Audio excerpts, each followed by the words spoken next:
मित्रांनो, सह्याद्री ट्युटोरियल्स मध्ये तुमचं स्वागत आहे. पालकांच्या समोरचा सगळ्यात मोठा आणि महत्त्वाचा प्रश्न, की विद्यार्थी इंग्लिशचा अभ्यास करत नाहीये. मराठीचं पुस्तक अजून उघडलं नाहीये. जर मराठी विषय असेल तर.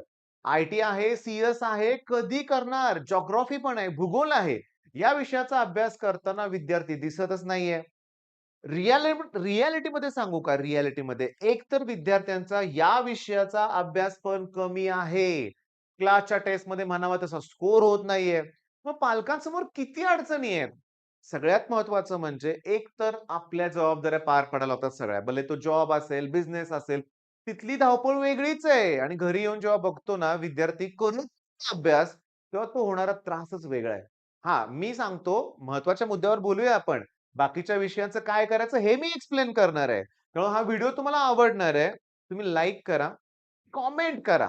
कमेंट करा. तुमचे काही प्रश्न असतील तर मला विचारा कमेंट करून आणि त्याच्यानंतर तुमच्या मित्रांबरोबर ज्यांची मुलंही 12वी वगैरे असतील तर हा व्हिडिओ नक्की शेअर करा.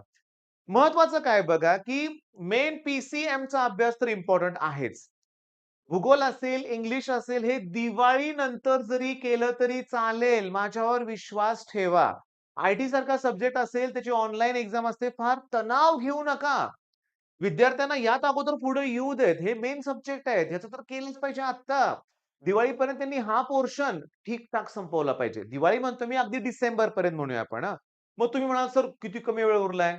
रिॲलिटीमध्ये असंच होतंय. ही 2 वर्ष ना अशी निघून गेलेत. गेलेत विद्यार्थ्यांच्या आयुष्यातले आणि आपल्या आयुष्यातले पण. पण काय होतं यातून उपाय असाच आहे, की त्या विषयांचा जास्त तणाव घेऊन काहीही फायदा नाही होणार. आता महत्वाचं इंग्लिश. तर मी तुम्हाला सांगतो, की शेवटचा 1 आठवडा फक्त जरी इंग्लिशचा अभ्यास केला तरी पुरेसं होतंय. हां, पालकांची अपेक्षा काय? रोज अभ्यास केला पाहिजे. मधल्या काळात तर काय झालं, उदय सामंत हे शिक्षण मंत्री होते. त्यावेळेस त्यांनी डिक्लेअर केलं, की 50-50% रूल आणणार. आणायला पाहिजे होता, पण नाही. त्याच्यावर कोणी विचारच केला नाही. मग यावर्षी येणार 50-50 शक्यता खूप कमी आहे. यावा रूल असं मला वाटतंय. रिझन काय? मुलं कॉलेज तर अटेंड करतील. मुलं बोर्डचा तर अभ्यास करतील. नाहीतर सगळे एम-सी-क्यू करत बसलेत आणि बोर्डच्या एक्झामकडे दुर्लक्ष करतायत. पण तो रूल आलाच नाही. पण मी तुम्हाला सांगू का, तेव्हा त्यांनी फक्त डिक्लेअर केलं होतं.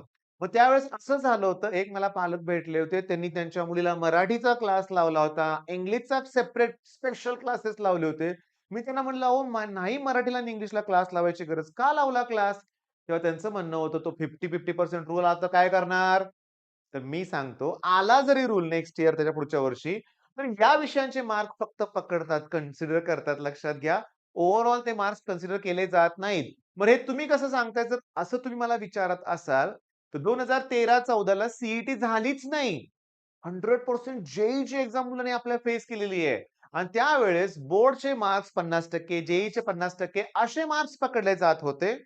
आणि त्यावेळेस पी-सी-एमचा स्कोर काउंट होतो. आय-टी, जिओग्राफी हे स्कोर काउंट केले जात नाहीत. आलं का ध्यानात तुमच्या? लक्षात आलंय तुमच्या? समजतंय सगळ्यांना? त्याच्यामुळं ह्या विषयाचा अभ्यासाला एक भूगोलचा म्हणजे इंग्लिशचा अभ्यासाला 1 आठवडा ठीक आहे. पण आता ऐका सॉरी भूगोल ठीक आहे, जिओग्राफी म्हणूया आपण. याला मात्र थोडासा वेळ द्या बरं का. तो एका आठवड्यात होणार नाहीये सब्जेक्ट बरं का. मग दिवाळीनंतर थोडे-थोडे अभ्यासाला सुरुवात करा. पेपर पॅटर्न समजून घ्या. क्वेशन पेपर डाउनलोड करा. ओके. क्वेशन पेपर डाउनलोड करा आणि काय करा माहितीये का, की कुठल्या टाइपचे प्रश्न येतात, कसे प्रश्न येतात याचं एनालिसिस करा.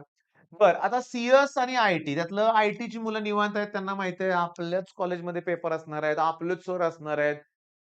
काय मला त्या विषयावर बोलायचं नाहीये. पण सी-एसची मुलं घाबरलेली असतात. काहीच केला नाही अभ्यास. ह्यांचा चेहऱ्यावरचा तणाव मी दरवर्षी अनुभवतो.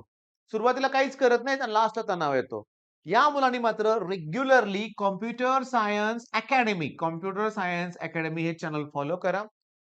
माझ्या इथलं मुलं ते फॉलो करतात लक्षात घ्या आणि सांगतो. आता वरच साने गेल्या वर्षीचा रिझल्ट आहे. 197 स्कोर आहे सी-एसमध्ये. 197 बरं, त्याला मी विचारलं की इतका छान स्कोर.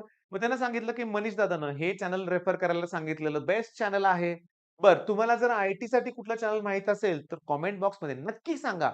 चॅनल्स एवढे आहेत ना, प्रत्येकाला कुठलं बेस्ट चॅनल आहे हे माहितीच नसते बरं का. त्याच्यामुळे तो एक मुद्दा आहे हां. कमेंटमध्ये नक्की सांगा सब्जेक्टचं कुठलं चांगलं चॅनल तुम्हाला माहीत असेल तर या.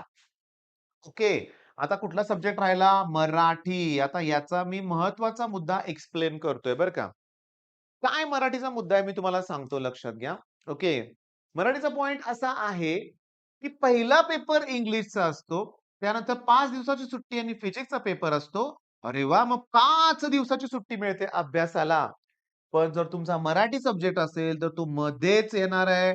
त्यामुळे तुम्हाला मराठी सब्जेक्ट असेल, तर फिजिक्सला 5 दिवसाची सुट्टी, प्रॉपर अभ्यास, रिव्हिजन होणार नाहीये त्या काळात. तुम्हाला कमी वेळ असणार आहे. तेव्हा तुम्ही आत्ताच मराठी तर परफेक्ट करा आणि त्याचबरोबर तुम्हाला फिजिक्स स्ट्रॉंग बनवावं लागेल. बरं यासाठी कसं करायचं? आपण आता आय-एम-पी क्वेशन द्यायला सुरुवात केलेली आहे. काल केमिस्ट्रीच्या पहिल्या टॉपिकचे आय-एम-पी क्वेशन्स तुम्हाला दिलेले आहेत. बघितला का व्हिडिओ? पहिल्यांदा बघा. बरं दुसरी गोष्ट आपल्या सह्याद्री ट्युटोरियल्स या ॲप्लिकेशनवर मी सॉलिड स्टेटचा कालचा पहिला व्हिडिओ फ्री कंटेंटमध्ये दिलाय. बघून घ्या. 25 मिनिटाचा व्हिडिओ आहे. हा बघून घ्या. कारण एम-सी-क्यू सॉल्व्हिंग आणि बोर्डची प्रिपरेशन लागोपाठ करता येते. मी त्या व्हिडिओमध्ये प्रूव्ह करून दाखवलंय. आपण काय करतो डिस्टिंग्विश सारखा प्रश्न पाठ करतो, पण त्याच्यावरतीच एम-सी-क्यू येतात हे आपल्याला कळत नाही. मग हे सगळे मुद्दे एक्सप्लेन करायला मी आहे. मग तुम्हाला आता कळालं का पालकांना सांगतोय काय मी, की तणाव घेऊ नका. होतो ते करतात मुलं अभ्यास. त्याची काळजी करून चिंताक्रांत होण्याची काहीही गरज नाहीये हे लक्षात घ्या. ओके. मग तुमचे असेच काही प्रश्न असतील किंवा मला पालक जेव्हा भेटायला येतात तेव्हाचे पॉइंट्स आहेत ते मी कन्सिडर करून त्याच्यावर व्हिडिओ बनवतोय. पण तुमचेही प्रश्न असतील नक्की कळवा. बरं एक प्रश्न एका पालकाने एका स्टुडंटने विचारला सांगतो. ग्रामीण भागात मी सेमिनार द्यायला जातो. मी कोल्हापूर असेल किंवा ग्रामीण भागात मी जातो. तेव्हा माझ्या एक गोष्ट लक्षात आली, की ग्रामीण भागातली मुलं ना राहू दे 12वी नंतर शिक्षण म्हणतायत आणि ते पोलीस भरती असेल, आर्मी असेल इकडे वळतायत. खूप चांगली गोष्ट आहे, आनंदाची गोष्ट आहे. पण इथं काय होतंय, की मुलाचं क्षमता असेल, तर त्याने सी एक्झाम दिली पाहिजे. त्यात चांगला स्कोर केला पाहिजे आणि मी म्हणतो आर्मीमध्ये जावा, पोलिसमध्ये जावा. पण ॲज अ आय-पी-एस जावा, मोठ्या लेव्हलला जावा. बघा मी म्हणत नाही, की कुठलीही पोस्ट मिळालेली चांगलीच असते. पण काय व्हायला लागलंय त्या कमेंटमध्ये असं त्या मुलानं लिहिलं होतं, की नातेवाईकांमध्ये 3-4 मुलं ना पोलीस भरती झालेत. त्यांचं कौतुक एवढं होतंय.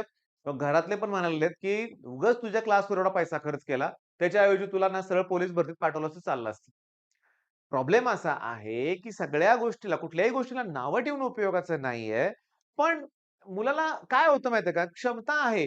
मग अभ्यास करून चांगलं कॉलेज मिळवा हे पण आहे ना. त्याच्यामुळं एखादी गोष्ट एखाद्याने केली, की आपल्या मुलाने पण तीच गोष्ट केली पाहिजे असा हट्ट करू नका. ओके, मग काही असतील कमेंट्स नक्की मी बघतोय, उत्तर देण्याचा प्रयत्न करतोय. विचारा, लाइक, शेअर आणि सबस्क्राईब मात्र पहिल्यांदा करा. All the best.